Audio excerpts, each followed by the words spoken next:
नमस्कार दोस्तों, आपका KDS राजस्थान में स्वागत है। मैं हूं नागेश कुमार कौशिक। इस वक्त हम मौजूद हैं तेरापंथी भवन सुजानगढ़ में, जहां पर किसान संवाद वार्ता को संबोधित करने के लिए राज्य मंत्री राजेंद्र सिंह यादव अब से कुछ ही क्षणों में यहां पर पहुंचने वाले हैं और समस्त कांग्रेस कार्यकर्ता, कांग्रेस जन यहां पर उपस्थित हैं। आइए इस विशेष कार्यक्रम का अवलोकन करते हैं। किसान संवाद वार्ता प्रारंभ हो रही है। तेरापंथी भवन सुजानगढ़ का दृश्य है, जहाँ पर राजेंद्र सिंह जी यादव राजस्थान सरकार राज्य मंत्री पहुंच चुके हैं और उनका स्वागत अभिनंदन मनोज जी मेघवाल के द्वारा साफा और माला के साथ किया जा रहा है। एडवोकेट मनोज जी मेघवाल के द्वारा मंत्री महोदय का स्वागत अभिनंदन किया जा रहा है। स्वागत अभिनंदन किया जा रहा है सभी अतिथिगणों का। सभी कांग्रेस नेतागण मंचासीन हो चुके हैं। निवर्तमान सभापति सिकंदर अली खिलजी जी, इदरीस जी गोरी, धर्मेंद्र जी कीलका, राधेश्याम जी अग्रवाल, दीवान सिंह जी भानीसरिया और आज के कार्यक्रम के मुख्य अतिथि, मुख्य वक्ता राजेंद्र सिंह जी यादव, मंत्री मनोज जी मेघवाल, सविता जी राठी, सभी नेतागण मंचासीन हो चुके हैं।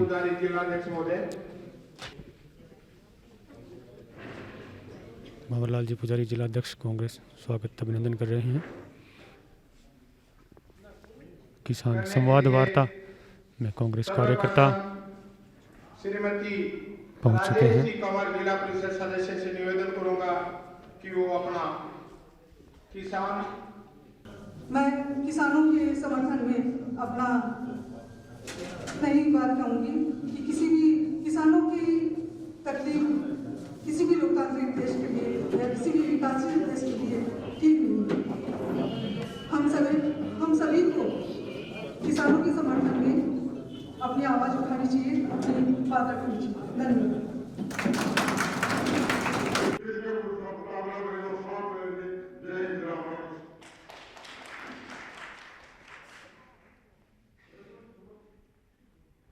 कांग्रेस पार्टी जिससे किसानों के लिए, दलितों के लिए, प्रत्येक संप्रदाय, प्रत्येक धर्म और प्रत्येक समुदाय के लिए जिस बात की संरचना की, जिस आधारभूत शैली की बात रखी और जिस आधारभूत शैली के सिद्धांत के साथ कांग्रेस पार्टी का जन्म हुआ, जो प्रादुर्भाव हुआ, उस प्रादुर्भाव की संरचना में कांग्रेस पार्टी वो पार्टी रही जिनके शिरोमणियों ने, जिसके महापुरुषों ने, जिसके नेताओं ने और कार्यकर्ताओं ने, जन सैलाब ने वो नारा दिया, भारत छोड़ो, हे गोरो भारत छोड़ो। और उस आंदोलन के साथ में जो स्वतंत्रता की नींव पड़ी महात्मा गांधी और हमारे नेहरू जी जैसे महापुरुषों के साथ में, जो संविधान हुआ विश्व का सर्वश्रेष्ठ, और उस संविधान के तहत आज हर ढाणी से, हर स्थान से, चाहे गांव हो चाहे शहर हो, दिल्ली के दरबार तक पहुंचाने की ताकत अगर रखता है तो इस देश के भीमराव साहब के, अंबेडकर साहब के संविधान के साथ में रखता है। मैं कहना चाहूंगी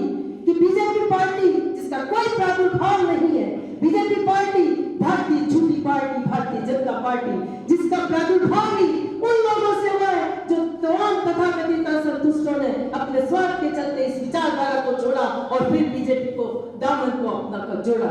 एडिशनल एसपी कार्यालय है तो इस नए साल में एडिशनल हमारे जो कलेक्टर साहब का जो एडीएम कार्यालय है वो भी सुजानगढ़ में खुलने जा रहा है। हम सलाम करते हैं इनके व्यक्तित्व को और उसी व्यक्तित्व के साथ पुनः उदय होते हुए सूरज की लालिमा के साथ हमारा भाई मनोज मेघवाल, जो कि आज हमारे बीच में तमाम तथ्यों को सत्यापित करते हुए एक ऐसे परिवार का, राजनीतिक परिवार का शख्स जिसने आज तक कोई गलत बात जहां आज तक नहीं करी, जिसकी गलतियों की कोई बात नहीं कर सकता, वो ठोक के कहता है मैं तुम्हारे बीच हूँ, तुम हमारे बीच में हो, मेरी सादगी तुम्हारी सादगी है और तुम्हारी महानता मेरी महानता है। कार्यक्रम का संचालन कांग्रेस देहात अध्यक्ष विद्याधर बेनीवाल कर रहे हैं। किसान संवाद वार्ता कांग्रेस के कार्यक्रम सुजानगढ़ के तेरापंथी भवन में चल रहा है। लेकिन जगह किसान की बात पर जिद पर है, किसान आके हमारी पूर्वता की कमाई वाली जमीन है, हमारी छोटी मारी जमीन है, मैं भी जमीन पर खेती करना पैदा करा और आज ही देश के बाद 70% के लगभग लोग किसान हैं। बट किसाना की 70% लोगों की बात में सामान्य है। कांग्रेस की पार्टी ही है कि किसाना को हमेशा मान और सम्मान करो। एमएसपी किसाना ने कांग्रेस की दिएड़ी है, कांग्रेस की सरकार के द्वारा। और आज समझूंगा कि आपकी कांग्रेस मजबूत बनी रहे। बीजेपी सरकार झूठी सरकार है, झूठ बोलने में बड़ा माहिर है, दुनिया में गड़बड़ाने में बड़ा माहिर है। एक विज्ञान को झूठ को समझ के है जो आपने कागज बैठ जाए। पहले जीएसटी बनाई सरकार का भी अपना छोटा मोटा व्यापारिया और माता साथी कोई ठेकेदार छोटा मोटा लेकर दोष कर दिया। आप पूंजीपतियों की पार्टी है, हम बहुत ध्यान रखना है और अपना छोटा मोटा सरकार गांव में जार समझाना है। आज बीजेपी को प्रधानमंत्री नरेंद्र जी मोदी आपने सबकी हालत खराब कर रखी है। 3 लाख 4 लाख किसान आज दिल्ली के पास में बैठे हैं। इस सर्दी को टाइम किसान संवाद कार्यक्रम, इस कार्यक्रम की हम लोगों को आप लोगों को जरूरत क्यों पड़ी?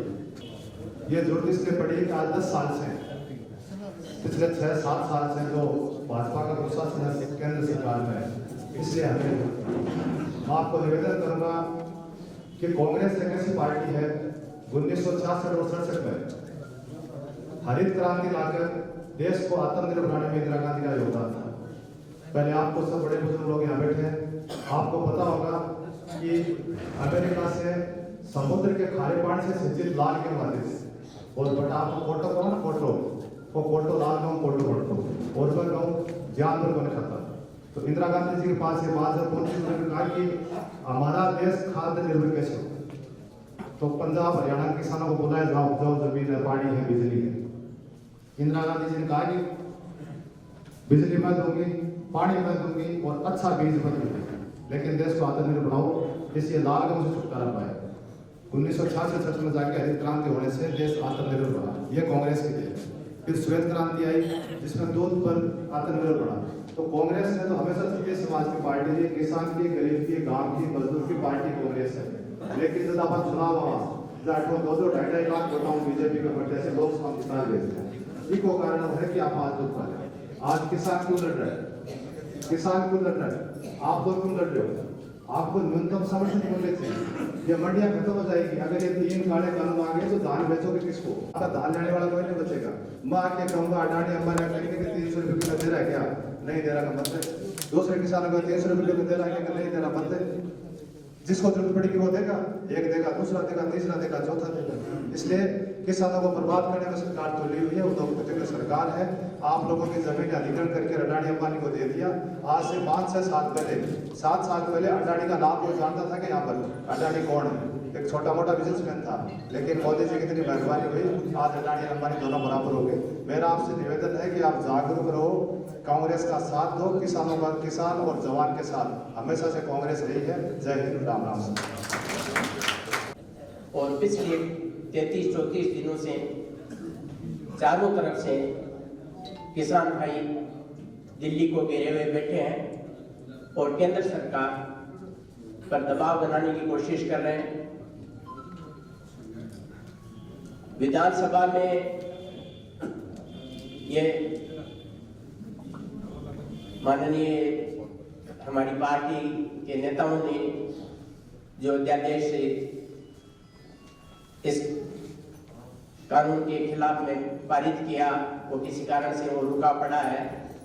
और अब हम आभारी हैं और धन्यवाद देते हैं सरकार को भी कि आप लोगों ने भी ये इनिशिएटिव लिया है और हम किसान कंधे से कंधा मिला के हम पार्टी के साथ हैं।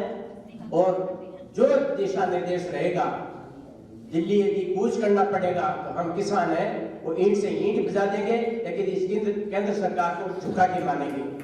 ये हम आपको आश्वस्त करना चाहते हैं।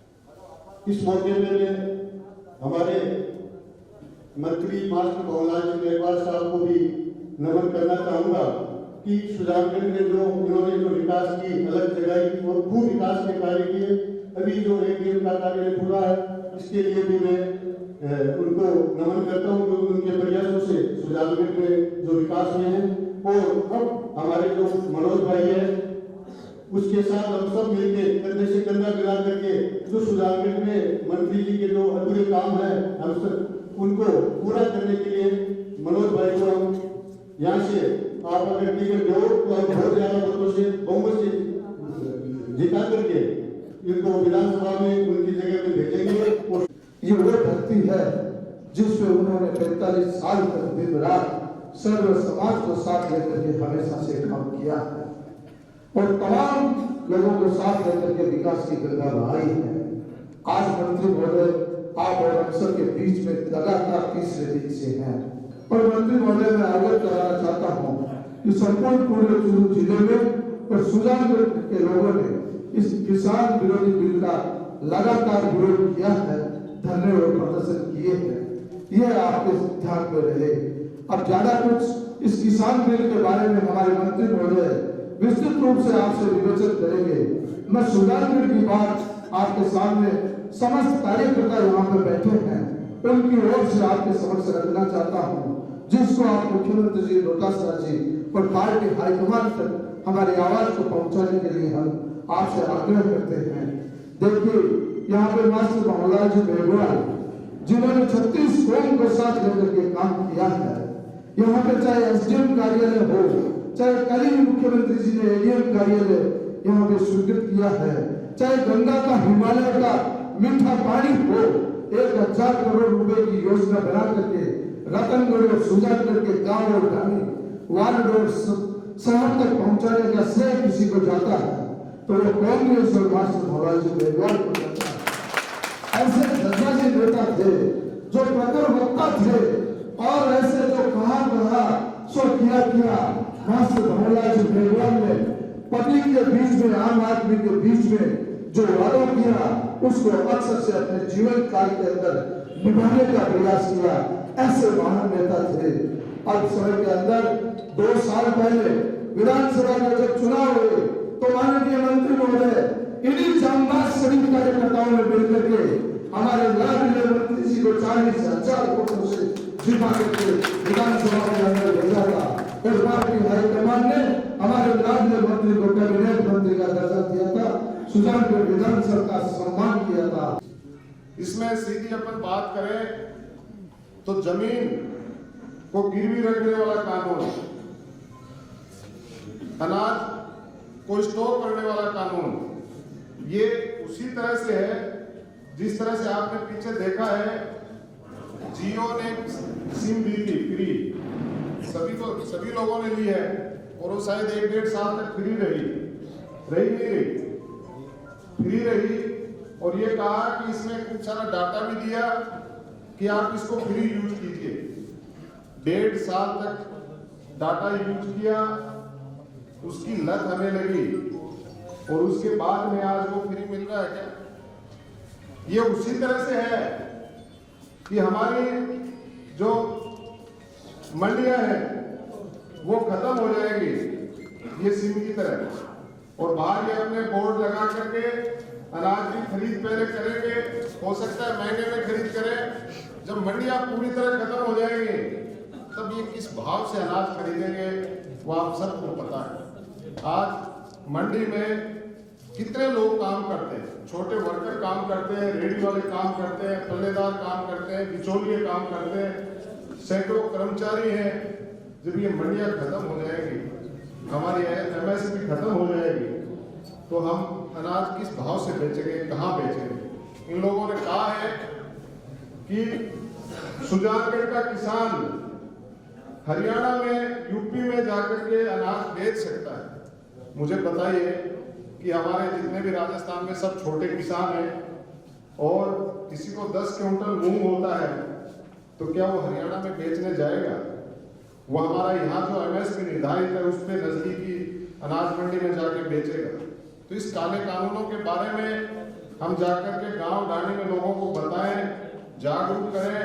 आज पहली बार सुजानगढ़ के राजनीतिक मंच पे मैं आया हूँ मंत्री जी आपको भी बता दूं कि आज मैं पहली बार इस जानवर में मंच पे हूं, पहली बार स्टेज और माइक के सामने आप लोगों के आया हूं। विडम्बना थी अकस्मात घर में दो दुखद घटनाएं होने की वजह से इस क्षेत्र में मेरे को आना पड़ा। किसान जो कई महीनों से बैठे हैं, उनके समर्थन में किसानों को कुछ बताया जाए कि ये काले कानून जो 3 पारित करने जा रही है सरकार, उसमें क्या है। उसके लिए किसान सम्मान कार्यक्रम रखा है। सबको पता है कि किसान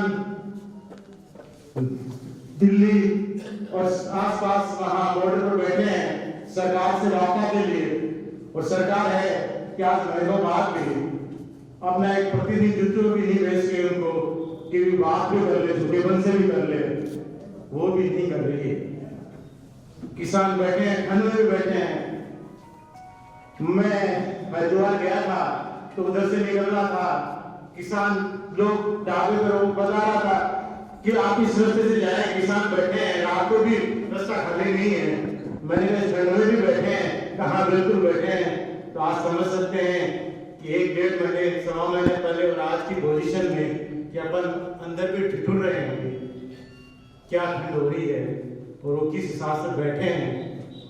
और न सिर्फ वहां बैठे हैं, अखबार में पढ़ रहे हैं, हर जिला मुख्यालय पर, हर तहसील मुख्यालय पर, सुजानगढ़ में भी किसान धरनों पर बैठे हैं। तो एक ऐसा काला कानून बनाने के लिए आमादा है ये सरकार बीजेपी की। आखिर है क्या इसमें? तो इसमें सबसे बड़ा ये है कि वो चाहते हैं कि इससे पूंजीपतियों को फायदा मिले, जो सरकार बनाने में उनको, कांग्रेस की सरकारों को गिराने में सहयोग कर रहे हैं, उनको फायदा मिले, इसलिए वो ये काम कर रहे हैं, कानून पास कर रहे हैं और किसानों से वार्ता करने से बच रहे हैं। इसमें सबसे पहला ये होना है कि जो राजस्व का नुकसान सबसे पहले सरकार को होना है, क्योंकि एमएसपी पे जो सरकार खरीद करती है उसके साथ मंडी टैक्स भी लगता है, वो भी नहीं आना है। सारा माल आपको बाहर बेचने के लिए मजबूर होना पड़ेगा, क्योंकि आप जानते हैं कि व्यापारी जो होता है उसके पहली प्राथमिकता ये रहती है कि वो क्यों सरकार से माल खरीदे। अगर उसको सीधे माल किसान से मिल जाएगा तो किसान से उठाएगी। दूसरा, वो कह रहे हैं कि आप कहीं माल बेच आओ, आपको फायदा होगा, पर पता है आपने नोखा मंडी पास पड़ती है, बीकानेर मंडी उधर वाला भी पास पड़ती है, इधर सुजानगढ़ पास पड़ती है, इधर वाले सुजानगढ़ आते हैं, लेकिन अपने लालगढ़ साइड, कातर साइड वो कहाँ जाते हैं? वो सोचते हैं कि सुजानगढ़ दूर पड़ता है, नोखा बीकानेर पास है, वहां चले जाएंगे, उस मंडी में चले जाएंगे। तो जो आदमी मंडी पास में देखता है वो दूर का मार्केट देख के कहाँ जाएगा भाव देखने के लिए? वो नहीं जा सकता, उसको अपने निकट मंडी पे ही माल बेचना पड़ेगा। तो उसके लिए जरूरी है कि मंडी व्यवस्था बनी रहे अपनी। तो उसके लिए ये जो कानून है, ये अड़चन है, इसको हटाने के लिए आज किसान संघर्ष कर रहे हैं इतने दिनों से। इसीलिए वो संघर्ष कर रहे हैं कि उनको पता है कि इसमें क्या होने वाला। दूसरा कानून है मूल्य आश्वासन और कृषि सेवाओं पर किसान सशक्तिकरण संरक्षण विधेयक। इसमें क्या है? इसमें जो निजी कंपनियां हैं, वो निर्यातकों, थोक व्यापारियों हैं, प्रोसेसिंग यूनिट है, उनको सीधे खरीदने की अनुमति आप उनको दे रहे हैं कि वो सीधे आपसे माल खरीद लेंगे। आपने कई बार सुना होगा कि सरकार ने प्याज की निर्यात पर रोक लगा दी। दाल 3 साल पहले आपने सुना था बहुत महंगी हुई, तो सरकार ने कह दिया कि भंडारण क्षमता, बड़ा व्यापारी है, बड़ा वो 20 किलोमीटर से ज्यादा नहीं रख सकता। तो ये एसेंशियल सर्विस में सरकार के पास अधिकार है कि वो जब चाहे किसी चीज का एक्सपोर्ट करने, निर्यात करने के लिए देश से बाहर भेजने के लिए रोक सकती है, रोक लगा देती है। और बड़े व्यापारियों में तो रोक नहीं है, क्योंकि उनको यह अधिकार है कि वो सीधा माल किसान से खरीदे, सीधा माल खेत से खरीदे, अपना गोदाम भरे, अनाज करे, उसको निर्यात करे, उसको कहीं भी बेचे, सारी इसमें छूट मिलने वाली है। ये बात उन किसानों को समझाई जा रही है। हरियाणा, पंजाब, वहां के जो किसान हैं वो अपन से बहुत आगे हैं। बीजेपी और अकाली बनिए तब से वो साथ लड़ रहे हैं। भाजपा का 1980 में जन्म हुआ, तब से अकाली और बीजेपी का पंजाब में साथ चुनाव लड़ रहे हैं, पर इस मुद्दे पर वो बाहर आ गए। सरकार से समर्थन वापस ले लिया, मंत्री वापस बुला लिया अपना, क्योंकि वहां के किसान उनको प्रेशर कर रहे हैं। उनको पता है कि किसानों के पास कैसे जाए। वहां का किसान समझता है कि क्या कानून है, इस कानून में क्या खामियां है कि हमें बर्बाद कर देंगी ये कानून। तो उस किसान को, उस किसान ही नहीं, जो किसान के खेत में काम करने वाला दलित है, जो भूमिहीन है, आप और हम सब जानते हैं कि हर आदमी गांव में, हर आदमी के पास खेती की जमीन नहीं है, पर वो क्या दूसरे की खेती करता है, जिसे अपन साझेदारी में बंटवारा कहते हैं। पर वो भी अपनी खेती करता है, उसको भी पता है कि आज फार्म कॉन्ट्रैक्ट कॉल जाएगी, इसमें फार्म कॉन्ट्रैक्ट जिसे कहते हैं। जय जवान जय किसान के नाम से कार्यक्रम शुरू किया। इसका उद्देश्य क्या था?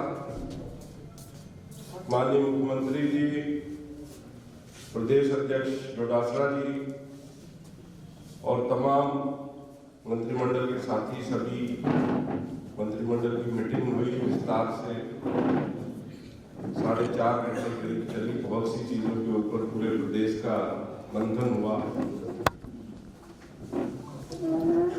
जो ये काला कानून केंद्र सरकार ने बनाया, इसका पहले भी विरोध किया, विधानसभा का सत्र बुला के इसका विरोध का बिल पास कराया, जो राज्यपाल के यहाँ अटका हुआ अभी भी, जिसको राष्ट्रपति को जाना चाहिए। 2 इसमें मुद्दे थे, एक तो किसान का, दूसरा पिछले 8-10 महीनों से जो कोरोना का टाइम चल रहा था, जो माननीय मुख्यमंत्री जी के कुशल नेतृत्व में हम उस पीड़ा भरे टाइम से बाहर निकल रहे हैं। पूरा जैसे जेब कतरे जेब काटने के बाद हिस्सा पत्ती बांटते हैं, ये उस तरीके का राज चल रहा है।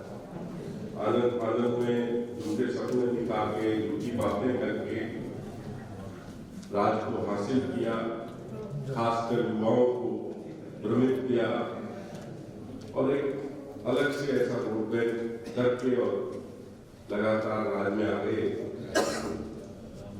कांग्रेस पार्टी में जब देश आजाद हुआ, जो शहादत दी, जो हमारे बुजुर्गों ने त्याग किया, उस समय से अगर देखें तो जो 90 के दशक के बाद पैदा हुए हैं, उनको परिस्थितियां नहीं पता। नेहरू जी ने जब कमान संभाली,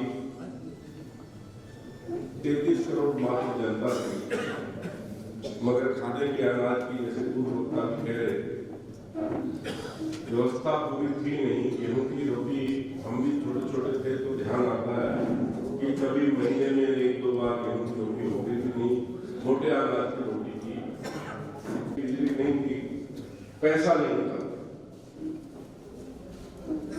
500 से ऊपर रियासतों को जोड़ के और ऐसी विषम परिस्थिति भारत की, जहां हर 20 किलोमीटर पे भाषा बदल जाती है, हर जिले से जिला बदलता है तभी कुछ और होता है, उत्तर से दक्षिण, पूर्व से पश्चिम, अलग अलग भाषा, south Indian, north Indian, Punjabi, Haryanvi, Rajasthani, किस किस तरह का हमारा जो था, इसको एक लड़ी में पिरोके और संविधान के बनाया और संविधान के तहत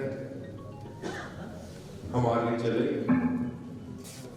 उस समय पूंजीपतियों के पास भी इतना पैसा नहीं था कि वो बड़े बड़े उद्योग लगा सकें, बड़े बड़े काम कर सकें। उस समय नेहरू जी ने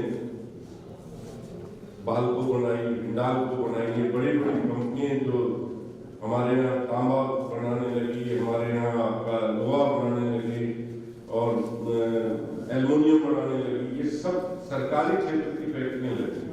2.5-3 लाख लोग दिल्ली में इकट्ठा हुए हैं, मगर कभी दिल्ली का दरवाजा बंद नहीं किया, बॉर्डर सील नहीं किए। और सबसे बैठ के बात की तब ये 70 के दशक में हमारे यहाँ मंडियों का निर्माण का एक नया रूप आया। FCI पहले बहुत थोड़ी मात्रा में कुछ स्टोरेज शुरू हुए थे, उसको बड़ा रूप दिया गया और व्यापारी किसान को लूटे नहीं, उसके लिए MSP को लागू किया गया, मिनिमम सपोर्ट प्राइस, उससे कम कीमत पे नहीं खरीद सकते। और फिर पूरे देश में FCI के गोडाउन्स अलग अलग स्टेटों में कोऑपरेटिव सेक्टर के साथ मिलकर FCI ने खुद ने स्टोरेज की क्षमता बढ़ाई। और जो हम अनाज राशन में ले रहे हैं, APL, BPL, उसमें हर तरह की दाल, गेहूं, चावल, जैसे जैसे समय पे जो उपलब्ध होता है स्टेटों के हिसाब से, वो वितरण प्रणाली खड़ी और वो सब करके हम आत्मनिर्भर भी हो गए, हमारे पास अनाज भी सरप्लस हो गया, हम लोग सब किसान भी खुशहाली की तरफ बढ़ रहा था। हल कितनी मेहनत से प्राइवेट सरकारी कंपनियां बनी, धीरे धीरे करके पिछले 6 साल में कंपनियों को बेच दिया, जिसका रिजल्ट आपको मिलेगा। ये चीजें हमारे हाथ से बाहर चली गई। रेलवे का आपको सुन लिया, प्राइवेटाइजेशन बहुत जोर से हुआ, एयरपोर्ट आपके प्राइवेट हो ही रहे हैं। ये FCI बची थी, 2 पूंजीपतियों को साथ ले लिया। पहले हमारे इंदिरा जी ने एक नारा निकाला था, हम दो और हमारे दो। आज उस नारे को चरितार्थ कर रहे मोदी जी, अमित शाह और मोदी, हम और अंबानी और अडानी दो, हम दो और हमारे दो के सिवाय 130 करोड़ जनता कुछ नहीं। प्रजातंत्र में कहीं ऐसा नहीं होता कि किसी की आवाज को सुना ना जाए या उससे बैठ के बात नहीं की जाए। पिछले 34-35 दिन से किसान सड़कों पे है। सिंगू बॉर्डर, ढासा बॉर्डर, रोहतक का बॉर्डर, यूपी का बॉर्डर, हमारा जो राजस्थान में मेरा जो विधानसभा क्षेत्र है उससे 25 किलोमीटर आगे शाजापुर बॉर्डर, 30,000 किसान तो वहां बैठा है, उसमें हरियाणा और राजस्थान के सारे साथी वहां आए।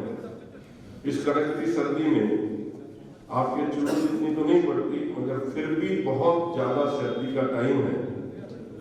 उस सर्दी में सड़कों के ऊपर, तंबू में, ट्रैक्टर में, बैलगाड़ी में, बस में, जीप में वहां लोग दिन रात पड़े हैं और प्रधानमंत्री को समय नहीं है वार्ता करने का। शायद आज कोई कल का टाइम दिया था, आज कुछ कहा है। ये सारी पीड़ा है, प्रजातंत्र में तानाशाही नहीं चलती और कानून आनंद फानंद में बनाए, उस पर कोई विचार विमर्श नहीं। और SDM के यहाँ अगर हमारी पूर्ति नहीं होती तो दूसरी लड़ाई रहेगी कि मेरा डिस्प्यूट पड़ गया, कंपनी का रजिस्टर्ड ऑफिस बॉम्बे में है, मद्रास में है, तो उस लेटर पे आप देखना लिखा होगा सभी विवादों का न्याय जो है वो कंपनी के रजिस्टर्ड ऑफिस बंगलुरु, बंबई, मद्रास वहां होगा। तो आप सोच सकते हैं कि कोई 150 क्विंटल अनाज बेचने वाले की बात करो, अपने यहाँ तो 150 क्विंटल बेचने वाला बड़ा किसान होता है, वो कानूनी लड़ाई इनसे लड़ पाएगा? साफ लिखा है कि न्यायालय में नहीं जा सकते। भाई मनोज ने बहुत अच्छा इस पे विवरण दिया है। इन सब बातों को आपके बीच रखने के लिए माननीय मुख्यमंत्री जी ने, हमारे प्रदेश अध्यक्ष गोविंद सिंह डोटासरा जी ने आपके बीच भेजा है।